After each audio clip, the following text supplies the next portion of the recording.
மேட்டுப்பாளையம் அருகே தேக்கம்பட்டி வன பத்திரகாளியம்மன் கோவில் ஆடிகுண்டம் திருவிழாவில் ஆயிரக்கணக்கான பக்தர்கள் கலந்து கொண்டு குண்டம் இறங்கி சாமி தரிசனம் செய்தனர். கோவை மாவட்டம் மேட்டுப்பாளையம் அருகே உள்ள தேக்கம்பட்டியில் கொங்கு மண்டலத்தில் பிரசித்தி பெற்ற அம்மன் திருத்தலமான வனபத்திரகாளியம்மன் கோவிலில் ஆடிகுண்டம் திருவிழா இன்று கோலாகலமாக நடைபெற்று வருகிறது. ஒவ்வொரு ஆண்டும் வெகு விமர்சையாக நடைபெறும் குண்டம் திருவிழா கடந்த 22ஆம் தேதி பூச்சாட்டுடன் தொடங்கியது.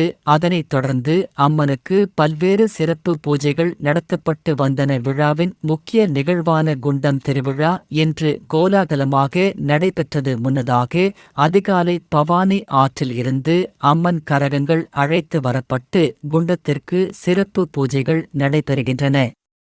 பின்னர் மூலஸ்தானத்தில் அம்மனுக்கு சிறப்பு அபிஷேக ஆராதனைகள் நடத்தப்பட்டன. பின்னர் கோவில் குண்டம் முன்பு சக்திவேலுக்கு பால் அபிஷேகம் செய்தும் சிறப்பு பூஜைகள் செய்து தலைமை பூசாரி நவீன்குமார் முதலாவது குண்டம் இறங்கினார்.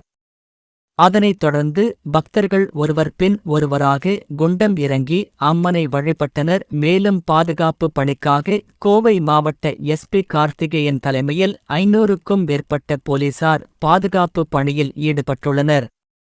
இந்த நிகழ்ச்சியில் ஆயிரக்கணக்கான பக்தர்கள் கலந்து கொண்டு குண்டம் இறங்கி சாமி தரிசனம் செய்தனர்.